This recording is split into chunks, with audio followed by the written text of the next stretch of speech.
A continuación, escucharemos las palabras del señor ministro Tomás González Estrada, economista de la Universidad de los Andes, máster en Ciencias de la Economía y PhD en Economía de la Universidad de Londres.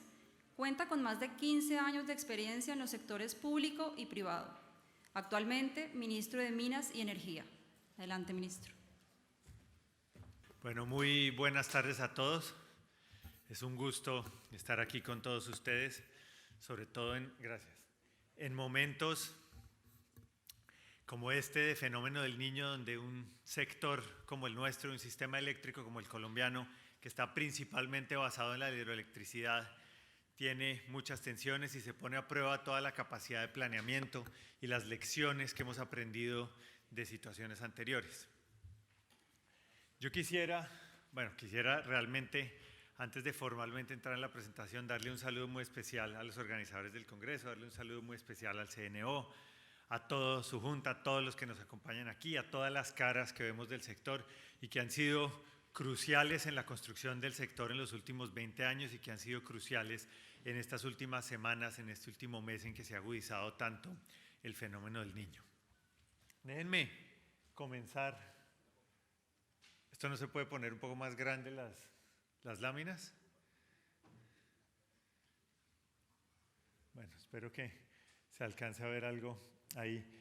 En los últimos 20 años, o hace 20 años, lo que hicimos fue reorganizar el sector después de unas lecciones que nos dejó el Niño de 1992. Fue un apagón que duró 11 meses, fue un apagón donde hubo cortes de energía hubo cortes de energía de 9 horas en ciudades grandes como Bogotá, como Cali, como Medellín. Hubo zonas más remotas que estuvieron cortes hasta de 18 horas y fue algo que impactó profundamente al país, que a precios de hoy costó el equivalente de 20 billones de pesos y que dejó la necesidad de hacer unas transformaciones profundas. Y esas transformaciones profundas se materializaron en lo institucional, y lo institucional fue tener el marco institucional que pudiera suplir las deficiencias que había tenido el sistema y que lo puso a prueba y que el sistema no fue capaz de responder en el año 92. La principal lección que dejó el Niño, cuando uno mira los informes de la época, los argumentos de la época, los análisis de la época, es que el plan de expansión se retrasó y no estaba la oferta suficiente, sobre todo la oferta térmica suficiente para poder sustituir esa caída en la hidrología, esa generación con hidroeléctricas. Entonces se reforzaron las labores de planeamiento con la UBME, se le dio un mandato muy claro en temas de planeamiento eléctrico, se pasó a un esquema de regulación independiente o mixto con una comisión de regulación con los expertos independientes, pero de las que hacía parte las cabezas de gobierno, tanto del Ministerio de Minas y Energía como de Planeación Nacional y del Ministerio de Hacienda, pensando en los temas fiscales. Y se dotó de una superintendencia de servicios públicos para que hiciera las labores de vigilancia y control. Y a través de estos años se ha ido construyendo poco a poco la regulación.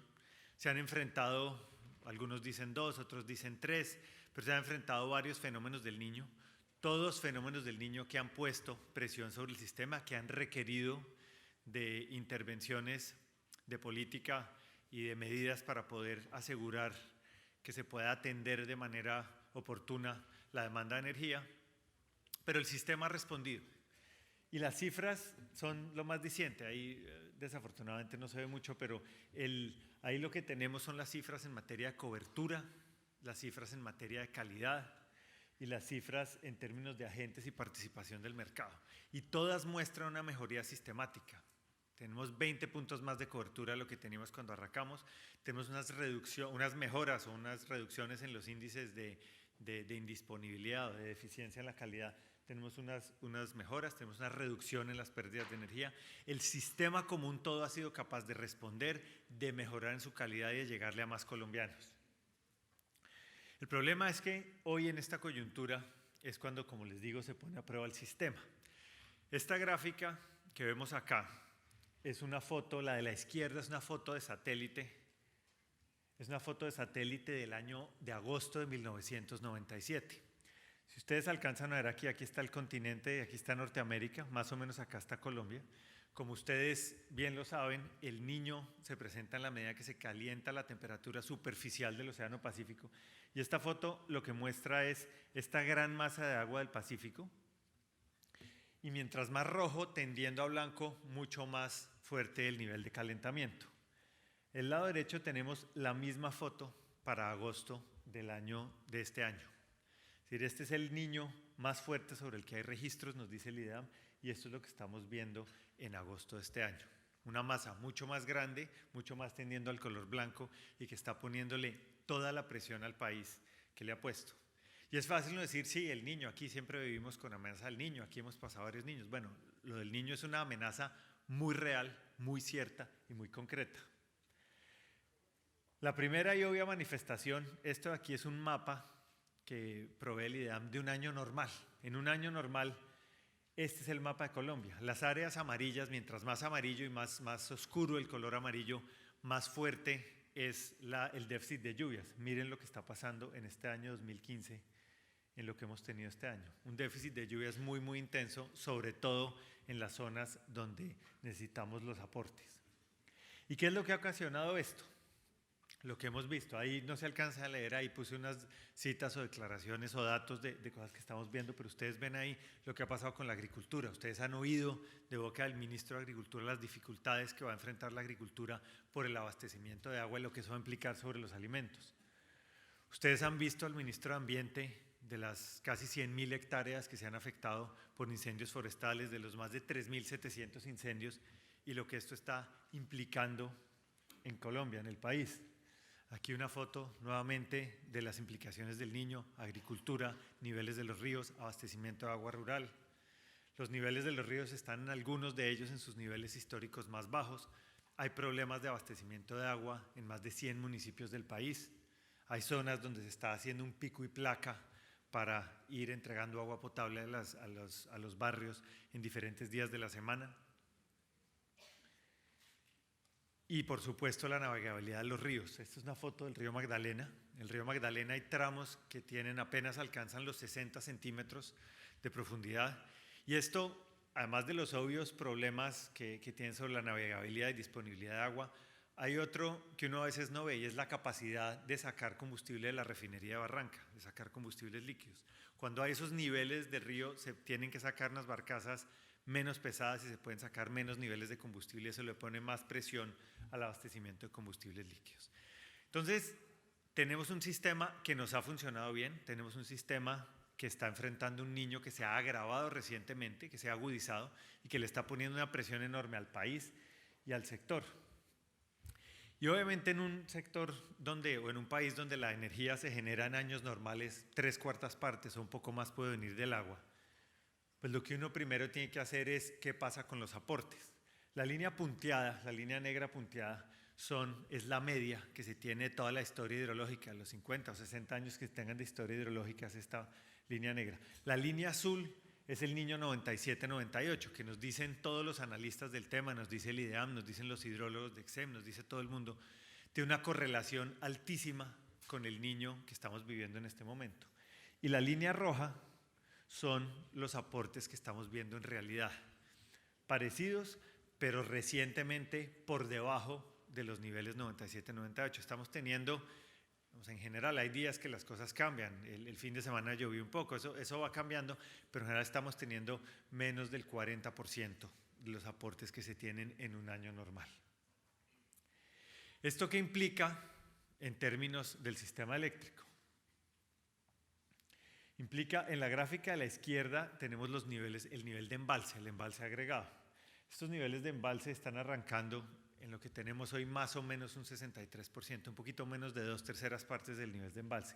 Y sabemos también por los análisis técnicos que debemos llegar entre 20 y 30% a los meses de marzo a abril. Eso es lo que recomiendan los márgenes de seguridad. Ya niveles más bajos implican que algunos embalses no puedan entregar la energía que requieren. Entonces, con los aportes que tenemos, el nivel de arranque y el nivel de llegada, sabemos cómo nos podemos desembalsar para tener energía hidráulica.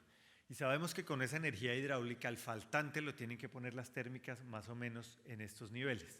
Estos niveles son niveles de entre 85 y 90, las últimas corridas de los modelos del CNO muestran que vamos a necesitar alrededor de 90 gigavatios hora día de las plantas térmicas. Entonces la pregunta es, cuando uno le dice, bueno, pero ¿va a haber racionamiento, va a haber apagón o no va a haber apagón? La respuesta que uno tiene que dar es que hay que mirar el balance energético. Y el balance energético nos muestra que si entre 85 y 90 es lo que necesitamos, tenemos con las plantas del parque térmico completo a plena capacidad, tenemos más o menos 113 gigavatios hora día de capacidad de entrega de energía. Entonces tenemos unos niveles de requerimiento térmico muy altos, unos niveles que van a exigir a las plantas térmicas que sean capaces de entregar esa energía, pero que tenemos la capacidad de entregarla. De ahí las medidas que presentamos hace unos días, a las que me voy a referir más adelante, pero el primer punto y el punto más importante es que a pesar de esta situación difícil, gracias a que ha habido planeamiento, gracias a que ha habido, entre otras cosas, el cargo por confiabilidad, es que tenemos la instalación del parque térmico y las plantas en capacidad de entregar la energía que se va a necesitar con tanta fuerza a lo largo de este niño. El otro punto importante es que aquí están los colores en esta barra, representan las cantidades de energía que va a entregar cada una de las tecnologías. En la base está la generación térmica, lo azul es generación con gas, y lo amarillo es la generación con combustibles líquidos.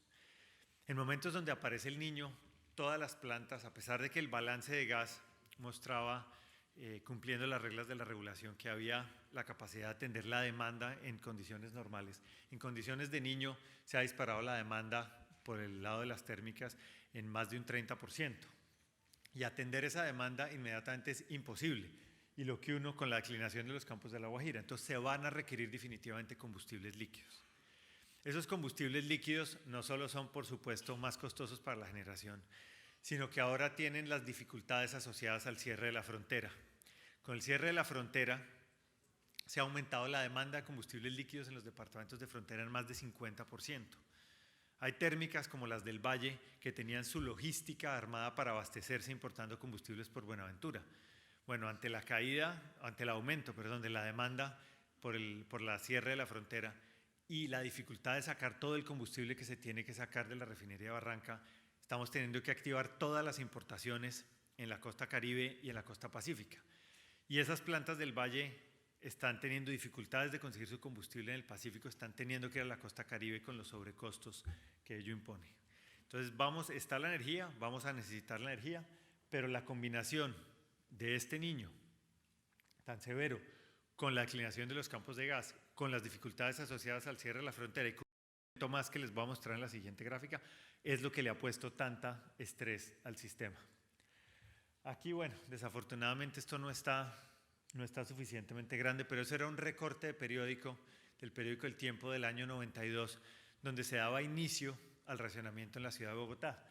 Y aquí en el texto se describía todo lo que eso implicaba para la gente común y corriente, lo que iba a pasar con los hospitales, lo que iba a pasar con los colegios, las dificultades de controlar el tráfico si no había semáforos y la necesidad de poner policías o semáforos humanos, lo que iban a implicar esas 9 horas de racionamiento, un análisis muy detallado de lo que hubo que hacer en esa época, que es lo que a toda costa hay que evitar. Ese último elemento que les decía de los 3 que ya mencioné es un desacople que hemos visto en los precios de escasez. Para los que no están tan familiarizados con la regulación, la línea azul tiene que ver con los costos de generación de una planta promedio. Cada planta tiene sus costos de generación, son diferentes, pero esto es una planta de generación con líquidos.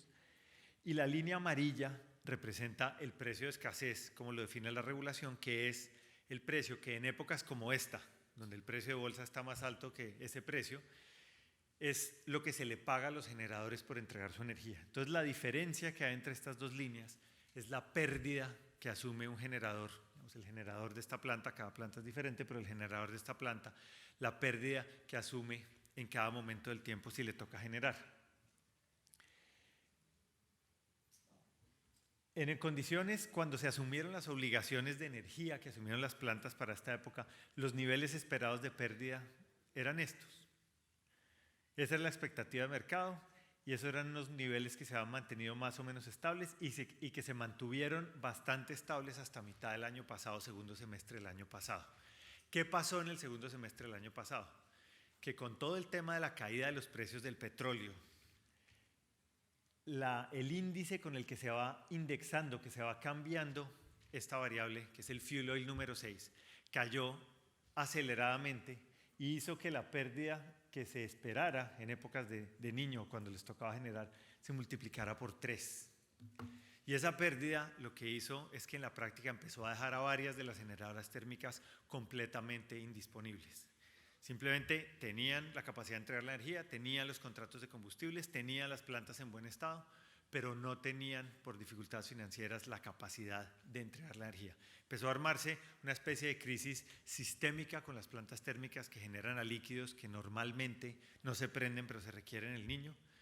Y de ahí la necesidad de haber intervenido. De ahí la necesidad de haber tomado las medidas que tomamos la semana pasada. Entonces déjenme redondear un poco un sistema del que hemos aprendido. Cada vez que hay un niño nos deja lecciones nuevas. Un sistema que se le pone mucho estrés cuando hay sequía, cuando hay una sequía prolongada. Y un niño que coincide con una declinación de los campos de gas, que coincide con un cierre de la frontera y dificultades en el suministro de líquidos, y un niño que coincide con una caída en los precios del petróleo, que hace que caigan los precios de algunos combustibles, como el de la raya amarilla, caigan aceleradamente y desacoplen completamente lo que se esperaba cuando se asumieron esas obligaciones de energía firme. La pregunta, desde luego, es, bueno, ¿y qué hacer ante este panorama? Y ahí hay 5 grupos de medidas a los que me voy a referir rápidamente.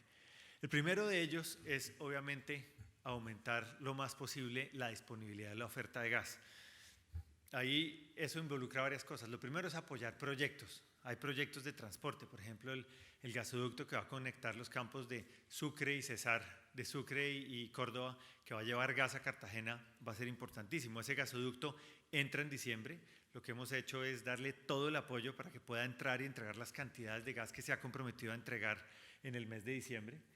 El segundo lugar es agilizar y tratar de garantizar la venta de gas de Venezuela. Ustedes saben que los contratos eran de Colombia a Venezuela hasta una fecha y luego en sentido contrario. Los venezolanos pública y privadamente han mantenido la firmeza que a finales de este año, principios del otro, nos entregan ese gas, que arrancan con 40 millones de pies cúbicos día y van a ir subiendo en la medida en que los campos, la disponibilidad de los campos de ellos así lo permita. Y las obras, la información que tenemos técnica de las obras es que debería estar el gasoducto listo en el mes de noviembre.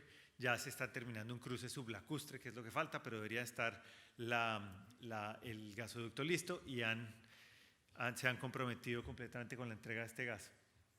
Y la otra cosa que hicimos fue mirar, sobre todo en los campos que están en declinación, mirar esas disponibilidades de gas, que no es una oferta de gas constante a lo largo del año, pero que todos los meses tiene un pedazo que va declinando, poner a disponibilidad del mercado la totalidad de ese gas mientras dure el niño, por lo menos primer semestre del año, ponerlo a disponibilidad plena de toda la demanda rápidamente. Entonces, esas son las 3 cosas. Acelerar los proyectos de transporte de gas, el más crítico asegurar el tema de Venezuela y poner a disposición la mayor cantidad de gas posible, incluido no solo el gas de los campos de La Guajira que viene declinando, sino la oferta de los campos de Sucre y Córdoba con todo el apoyo que han requerido para poder entrar en este momento del año. Esto ayuda, pero no elimina completamente el exceso de demanda de gas que tenemos. El segundo tema es la oferta térmica. Entonces, la oferta en general. Lo primero es acelerar la entrada de los proyectos. Hay varios proyectos que deben entrar ahora. Son 5 proyectos que entran de aquí a diciembre. Esos 5 proyectos deben poner un poco más de 700 megas de capacidad, unos térmicos, otros hídricos. Ahí les estamos haciendo todo el acompañamiento posible, pero según nos dicen ellos mismos, las fechas de entrada están según cronograma y deben entrar de aquí a diciembre de este año. Eliminamos también las restricciones de entregas de energía a las plantas menores. Ustedes saben que hay un límite de 20 megas que ponen las plantas menores. Aquí eliminamos esa restricción y las plantas menores, las que tienen capacidad, han estado entregando más energía y la idea es estimularlas a que sigan entregando más energía. Hemos también facilitado la entrega de cogeneradores y autogeneradores. Dimos una señal de costos a través de la CREG muy reducidos. También aceleramos los procesos de conexión para que no tengan que pasar por la UME y estamos mirando otras cosas adicionales que haya que hacer para que puedan entregar esa energía quienes tienen la capacidad de hacerlo. Intervinimos el mercado también. Ustedes vieron que le pusimos un techo al precio de bolsa, un techo además puesto para que cubra de todas maneras los costos de generación de las plantas, pero que le ponga límite a esos precios que estábamos viendo que estaban generando unos desequilibrios, sobre todo a la hora de las reconciliaciones en el mercado. Y finalmente, que es un tema que ha pasado, que habíamos dado la señal antes de que se activara este niño, se agudizara este niño, pero que es muy importante seguirlo ahora, es las subastas que vamos a hacer o el esquema de sustitución de generación con combustibles líquidos por unos combustibles que tengan unos costos de generación menores, que den más eficiencia al mercado y que permitan aumentar la oferta de contratos. Esto es algo que esta situación nos está mostrando lo importante que es y sobre lo que vamos hacia adelante. Desde luego estos son proyectos que en su mayoría se demorarán en entrar por ahí hasta el 2019, entonces a las plantas actuales les garantizamos que el esquema de cargo se mantiene, pero a partir del 19 debemos tener ya nuevos proyectos entrando. Hay unos que están más maduros que otros, hay otros en que las mismas plantas nos han dicho que pueden hacer un esquema de sustitución de combustibles. Todo eso es bienvenido, pero lo cierto es que hay que avanzar muy rápidamente en la sustitución de líquidos. El otro punto es el tema de la oferta térmica. Para garantizar la oferta térmica, lo que hicimos fue ajustar ese desacople, y es para las plantas de generación con líquidos, revisar cuál era el precio de escasez actual que requerirían para mantener sus expectativas de operación cuando asumieron los compromisos de energía firme. Y esa diferencia, que nos lleva como unos 168 pesos más de lo que tenemos hoy, es el que decidimos que va a ir a restricciones, que se va a pagar a través de la tarifa y que va a ayudar a que esa oferta térmica pueda estar.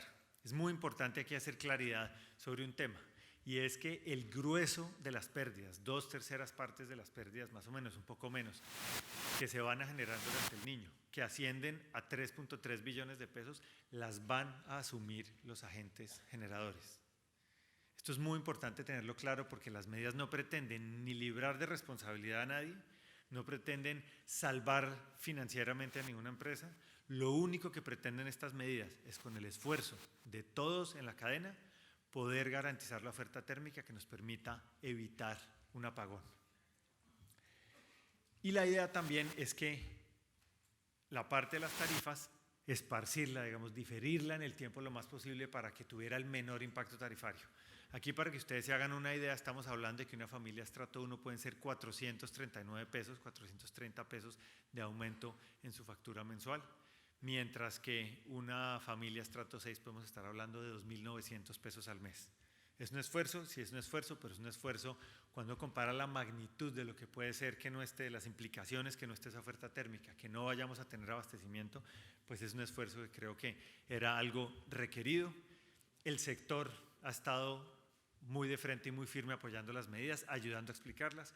Son medidas que son responsables, pero no son populares, y que seguiremos explicando porque esto es lo que necesitamos hacer. Y el último punto, que también es algo que se ha hablado mucho, es la transitoriedad de la medida. Algunos están diciendo, no, esto es como el 4 por 1000, así arrancan, pero esto se queda permanentemente. Esto aquí, no solo la medida misma lo dice, su duración en el tiempo, sino que una vez pase el periodo de sequía y empiece a llover y se restablezca en los porcentajes normales de generación con agua, pues no se va a requerir esa oferta térmica y no va a ser necesario tener una medida como estas.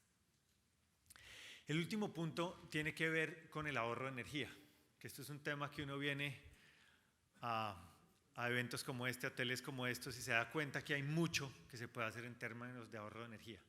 Con medidas sencillas, con tips sencillos de energía, la gente puede tener ahorros, según nos dice la UME, hasta del 5% de su energía.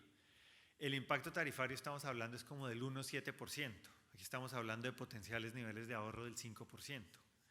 Entonces, hay un espacio muy importante para tratar con el consumo, atacar con el consumo. Y eso pasa por las campañas de ahorro que estamos lanzando y que tenemos y vamos a intensificar. Pero también pasa por hacer algo parecido con lo que se hizo con el agua, y es niveles de consumo excesivos, pues una tarifa mucho más alta para desestimularlos. Y 3, el tema de demanda desconectable, sobre el que también ya nos pronunciamos y sobre el que estamos trabajando con los distribuidores para ver qué esfuerzos se pueden hacer ahí. Entonces, del lado de la demanda también va a ser muy, muy importante que logremos manejar esos aumentos en la demanda que traen las temperaturas del Niño para que podamos, junto con las medidas de oferta, pasar esta situación difícil. Al final del día, este niño pasará. Esperamos que con las medidas que hemos tomado y con las adicionales que se van a tomar logremos pasar este niño. Cuando se termine el niño tendremos que sentarnos a revisar qué aprendimos de este niño. Seguro habrá que hacer revisiones, seguro habrá que hacer ajustes, pero siempre pensando en preservar el sistema. El sistema eléctrico colombiano es un sistema que nos ha dado muchas cosas, que nos ha servido en estos 20 años, como les decía al principio, y es un sistema que tenemos que buscar, ¿sí?, ajustar en lo que haya que ajustar, corregir en lo que haya que corregir, pero también cuidar porque nos ha dado un muy buen servicio en estos años. Quiero terminar con una cosa porque un poco diferente, porque el foco de este foro ha sido el tema de la paz. Y el mejor aporte que uno puede hacer, o que se puede hacer desde el sector eléctrico en el tema de la paz, es llevarle energía a las que no la tienen. Si ustedes ven el mapa de la izquierda, aquí están los índices de cobertura. Los que están en colores, estamos hablando, rojo es menos del 70, amarillo es entre el 70 y el 80 y verde es entre el 80 y 90. Ustedes ven que aquí está ese anillo, alrededor de ese centro relativamente próspero, ese anillo donde está la mayoría de la población pobre del país, los colombianos más pobres, que son los que realmente tienen más dificultades de acceso. Llevarle energía a esos colombianos va a ser la mejor manera de contribuir a la paz. Miren esta gráfica, aquí está, no importa que no se lea muy bien, esto va entre 0 y 1. Esto es el índice de desarrollo humano que calcula las Naciones Unidas. Este índice de desarrollo humano tiene toda clase de indicadores de calidad de vida, de educación, de democracia, de satisfacción de vida, de salud, toda clase de indicadores de calidad de vida. Y aquí en este eje está el consumo per cápita de electricidad.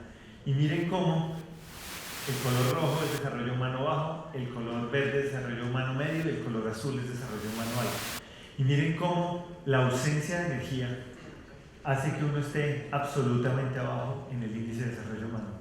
Pero muy rápidamente, con poco acceso a la energía, esto se dispara, esto es una función logarítmica, se dispara rápidamente y luego, después de tener un acceso relativamente, digamos, moderado, un acceso medio a la energía, rápidamente se alcanzan niveles de desarrollo mucho más altos.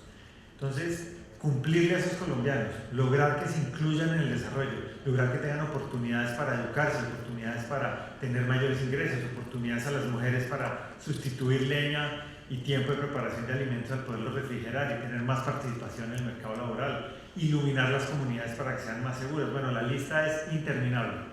Si nosotros logramos llevarle energía a esos colombianos, vamos a hacer un aporte muy decidido, muy importante, crítico para que la paz se mantenga. Entonces miren, tenemos, de nuevo para cerrar, tenemos un sector que no se nos puede olvidar lo que han sido estos 20 años. Tenemos una coyuntura difícil, tenemos una coyuntura en que se nos juntaron 4 factores simultáneamente que están poniendo mucha presión al sistema.